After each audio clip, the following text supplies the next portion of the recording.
ಆಗುತ್ತೆ, ಸಾಯೋ ವಯಸ್ಸೆ ತಾನೇ ಇದು. ಕೊಂದು ಬಿಡ್ತೀನಿ ಕಣೋ, ಏನು ಮಾಡಿ ಬಂದಿದ್ಯೋ ಬಡವೋ ನನ್ನ ಮಗನೇ.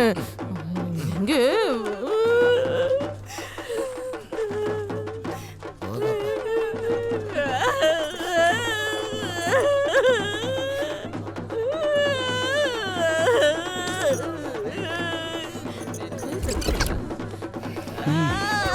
ಏನಮ್ಮ ಕುರ್ಮ ಟೇಸ್ಟ್ ಆಗಿಲ್ವಾ? ಆಯ್ತು ಹೋಗು. ಬಾಗ್ಲಿಗೆ ಬಂದಿದ್ದೆ, ಬಾಬಾ ಅಂತ ಕರೀತಿದ್ದಲ್ಲ, ನನ್ನನ್ನು ಯಾರು ಕರೀತಾರೋ ಗೊತ್ತಿಲ್ವಲ್ಲ.